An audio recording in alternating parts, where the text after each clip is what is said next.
आज से 400 साल पहले यानी 1638 में ताजमहल को बनाया गया था। लेकिन एक बात बता दूं कि ताजमहल को उस टाइम जब बनाया गया था तो करीब 3 करोड़ की लागत लगी थी। वही अगर आज के हिसाब से यानी आज कभी ताजमहल को बनाया जाएगा तो आज कम से कम $1 बिलियन का खर्चा बैठ जाएगा। ताजमहल को जो बनवाने वाले राजा थे वो थे मुगल एम्परर, उनका नाम था शाहजहां। उन्होंने अपनी वाइफ मुमताज़ की याद में ताजमहल बनाया था।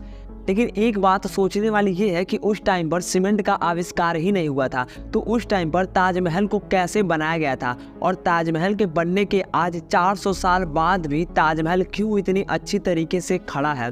क्योंकि जैसा हम सभी लोग को पता है कि 1824 में सीमेंट का आविष्कार किया था। क्योंकि 1824 में सीमेंट को बनाने वाले जो व्यक्ति थे वो थे इंग्लैंड के और उनका नाम था जोसेफ। तो इस वीडियो में हम यही जानेंगे कि बिना सीमेंट के ताजमहल को कैसे बनाया गया था। देखो, सबसे पहली चीज़ ये जान लो कि ताजमहल को बनाया गया था 1638 में और उसको बनाने वाले जो राजा थे उनका नाम था शाहजहां।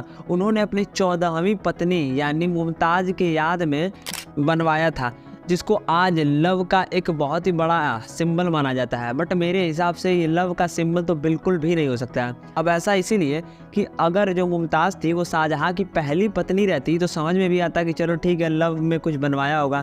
लेकिन जो मुमताज़ थी ना कि वो तो शाहजहां की 14वीं पत्नी थी। और इससे भी ज़्यादा हैरान करने वाली बात यह है कि जो शाहजहां की पत्नी मुमताज़ थी वो अपने 17वें बच्चे को जन्म देने वाली ही थी और वो जन्म देने के बाद इतना ज़्यादा उनको पेन होता है कि वहीं पे वो दम तोड़ देती हैं। तो देखो, ये लव का सिंबल तो बिल्कुल भी नहीं है ये जो ताजमहल है। इसके साथ ही इसमें जो काम करने वाले वर्कर्स हैं, ऐसा कई बार कहा जाता है कि उनके हाथ काट दिए गए थे, जो कि अभी भी एक बहस का मुद्दा ही बना हुआ है। अब इसके पीछे की क्या सच्चाई है कोई उतने कन्फर्म तरीके से जानता नहीं है। तो खैर, हम अपने अगर मुद्दे पे वापस आएँ तो हम ये पता करेंगे कि बिना सीमेंट के ताजमहल बनाया कैसे गया था। तो देखो, सबसे पहले चीज़ ये है कि जो ताजमहल की नींव है उसमें लकड़ी डाली गई थी और उस लकड़ी का नाम है आबनूस। और ये लकड़ी एकदम पत्थर की जैसे स्ट्रॉन्ग है। इसके साथ ही इस लकड़ी में दीमक भी नहीं पड़ सकता है और अगर इस लकड़ी में 30% तक नमी हो तो ये लकड़ी कभी भी ख़राब ही नहीं हो सकती है।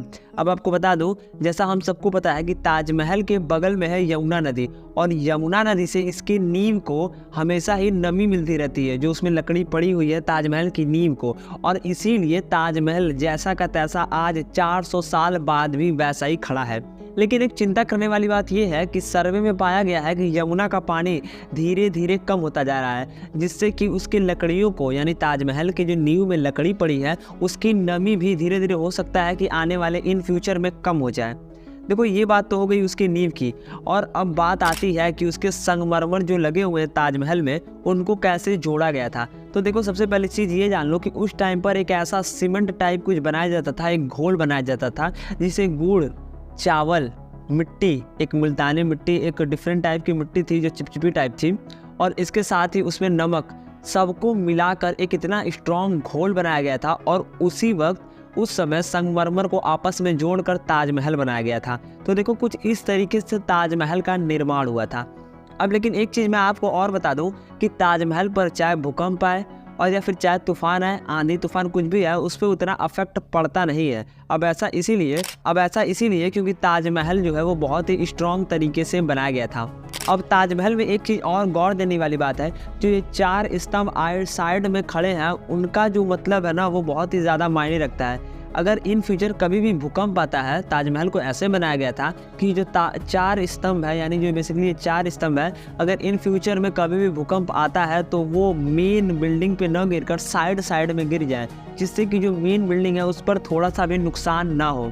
तो देखो, अब तो आपको समझ में आ ही गया होगा कि जो ताजमहल है वो कैसे बनाया गया था। अब वो वीडियो पसंद आई होगी तो वीडियो को लाइक कर देना और ऐसे ही इंटरेस्टिंग फैक्ट्स के लिए चैनल पर बने रहना। मिलते हैं अगले वीडियो में। Thank you.